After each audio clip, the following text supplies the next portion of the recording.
오늘 하나님의 말씀은 출애굽기 출애굽기? 3장 13절에서부터 출애굽기 3장 13절에서 또 15절까지 보겠습니다. 모세가 하나님께 아뢰되 내가 이스라엘 자손에게 가서 이르기를 너희의 조상의 하나님이 나를 너희에게 보내셨다 하면 그들이 내게 묻기를 그의 이름이 무엇이냐 하리니 내가 무엇이라고 그들에게 말하리이까. 하나님이 모세에게 이르시되 나는 스스로 있는 자이니라. 또 이르시되 너는 이스라엘 자손에게 이같이 이르기를 스스로 있는 자가 나를 너희에게 보내셨다 하라. 하나님이 또 모세에게 이르시되 너는 이스라엘 자손에게 이같이 이르기를 너희 조상의 하나님 여호와 곧 아브라함의 하나님 이삭의 하나님 야곱의 하나님께서 나를 너희에게 보내셨다 하라. 이는 나의 영원한 이름이요 대대로 기억할 나의 칭원이라 그랬어요.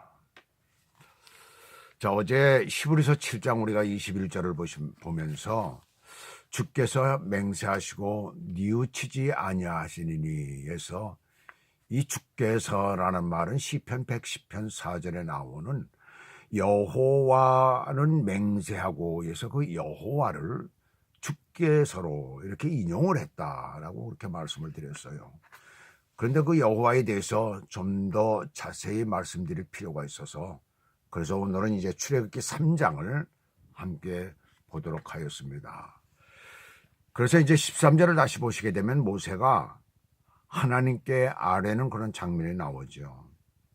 그것은 하나님께서 모세에게 내가 내 백성 이스라엘을 구원하겠다. 그럼 모세가 이 출애굽기 3장에 이렇게 쭉 보시게 되면 모세가 그의 장인 미디안 제사장 이드로의 그 양떼를 치기 위해서 그 양떼를 가지고 광야 쪽으로 쭉 가가지고선 거기 하나님의 산 호렙에 이르게 됩니다.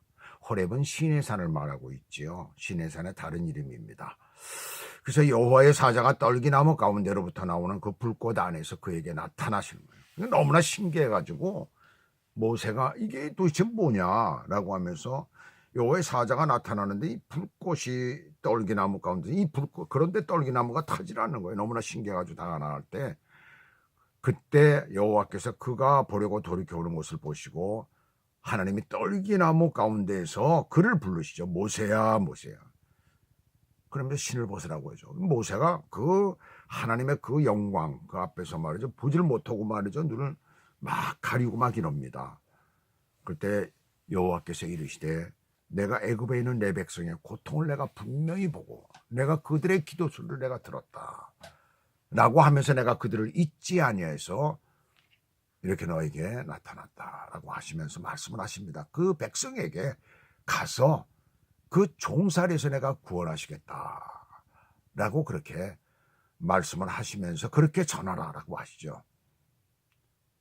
그때 이제 이 모세가 13절부터 하나님에게 묻는 장면이 나옵니다. 아뢰는 장면이 나오죠. 내가 그들에게 가서 내가 무엇이라고 얘기를 해야 되겠습니까? 누가 너에게 이런 말을 했느냐라고 묻는다면 내가 어떻게 그들에게 얘기를 하겠습니까? 그의 이름이 무엇이냐고 묻는다면 무엇이라고 내가 대답을 하겠습니까? 자, 왜 이런 질문을 했을까요? 그 이름이 무엇이냐고 묻는다면 무엇이라고 대답하겠습니까? 왜 이런 질문을 했을까요? 왜 이름이 얼마나 중요하길래 그랬을까요? 이 두 가지가 나옵니다. 그 하나는 그 당시 많은 민족들이 우상들 또 그들의 신들이 있었기 때문에 그래서 그들이 만약에 그렇게 묻는다면 어떻게 내가 누구라고 얘기를 하겠습니까? 그러잖아요. 그 다음에 또 다른 하나는 고대 근동 사회에서 이름을 뜻하는 이 쉔이라는 단어는 단순히 어떤 사람을 부를 때만 사용한 것이 아니고 그 이름을 가진 사람의 성격이나 신분 또는 운명 등을 반영하기도 했던 것이에요. 따라서 과거 사람들은 그 이름을 통해서 하나님이 어떤 분이신지 알았으며 하나님에 대한 신앙을 고백했던 것입니다. 그래서 우리가 창세기 14장 같은 데 보게 되면 지극히 높으신 하나님 여호와라고 그렇게 부르는 장면이 나와요. 16장에서는 감찰하시는 하나님, 그렇게 등등으로 이렇게 부르는 장면이 나오죠. 이렇게 묻는 모세에게 하나님께서는 14절에 말씀하십니다. 우리가 14절을 보시게 되면 같이 읽어보면 하나님이 모세에게 이르시되 나는 스스로 있는 자이니라. 또 이르시되 너는 이스라엘 자손에게 이같이 이르기를 스스로 있는 자가 나를 너희에게 보내셨다 하라 라고 했어요. 스스로 있는, 나는 스스로 있는 자다. 무슨 말이냐면 이걸 히브리어로 얘기를 하면 예흐예 아쉐르 예히예라는 그런 말이에요. 예흐예 아쉐르 예흐예. 이 말은 무슨 얘기냐면 예흐예라는 말은 나는 존재한다. I am이라는, 영어로는 I am이라는 그런 뜻이에요. 그래서 히브리어는 하야라는 그런 말에서 나왔는데 하야의 일은칭 미래 완료형입니다. 그래서 나는 존재한다라는 그런 의미예요. 그 다음에 아쉐르라는 말은 what, that, which, who 같은 그런 관계사예요. 그래서 이것을 직역하게 되면 나는 영원히 존재하는 자로 존재한다라는 그런 말이에요.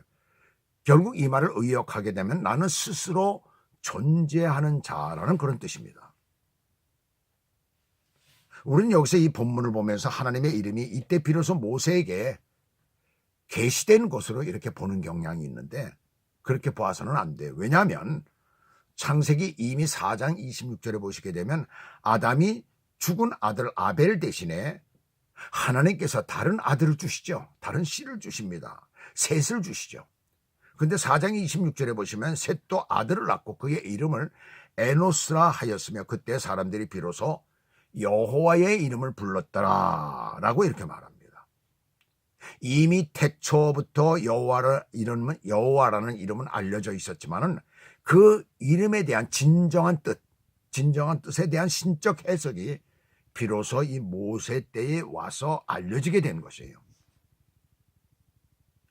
그런데 15절에서 하나님께서 정확히 이렇게 부르라고 말씀을 하십니다.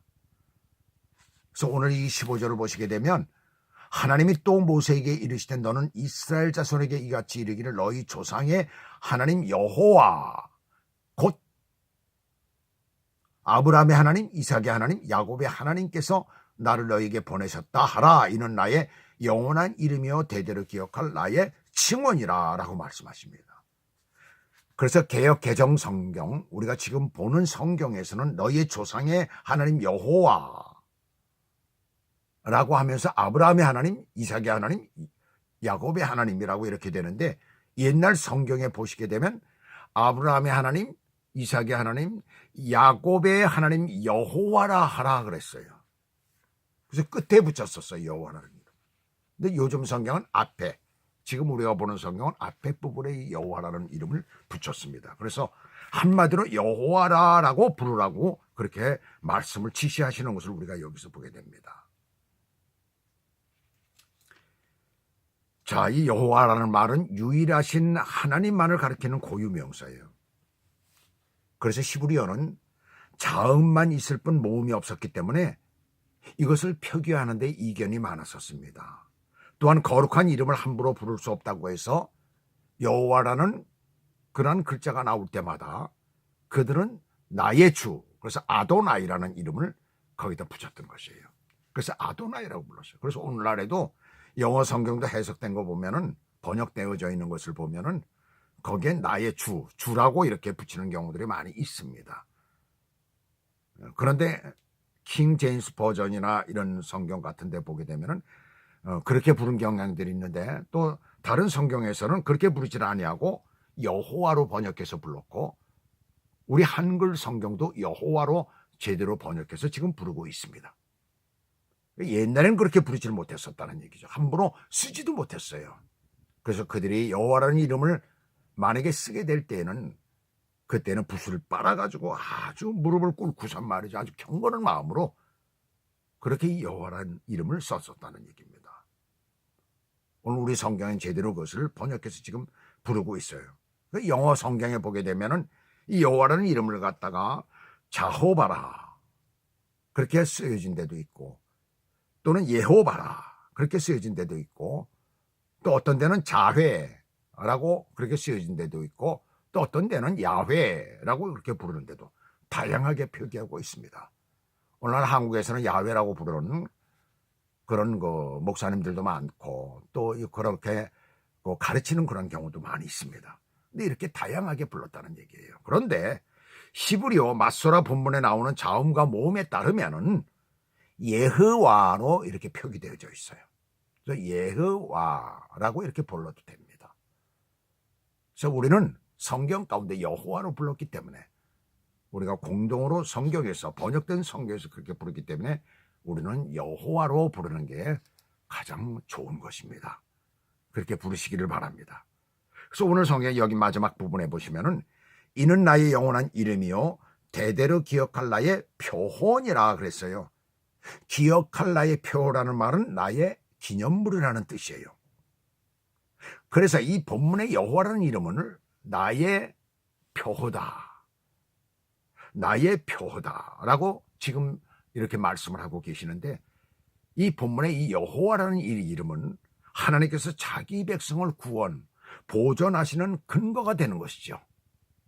그래서 보호하시기 위해서 그들을 구원하시기 위해서 나의 이름을 이렇게 부르라고 말씀을 하셨잖아요. 그래서 백성들이 여호와의 이름을 바라보고 회개하며 하나님의 뜻에 순복해야 함을 오늘 이 말씀을 통해서 우리에게 말씀하고 계시는 것입니다. 그래서 오늘날 우리는 여호와라는 이름을 부를 때마다 그 이름을 늘 가슴속에 새기며 마치 기념물처럼 그렇게 가슴속에 새기며 우리가 우리의 죄를 회개하며 날마다 우리의 잘못을 회개하며 또 뭡니까? 그 이름을 통해서 우리가 늘 주님 앞에 순복해야 된다라는 것을 기억하면서 오늘도 살아가야 될 줄을 믿습니다. 그렇게 오늘 하루도 이 여호와의 이름을 부르며 사시는 저와 여러분 되시기를 주 예수 그리스도의 이름으로 축복합니다. 기도하겠습니다.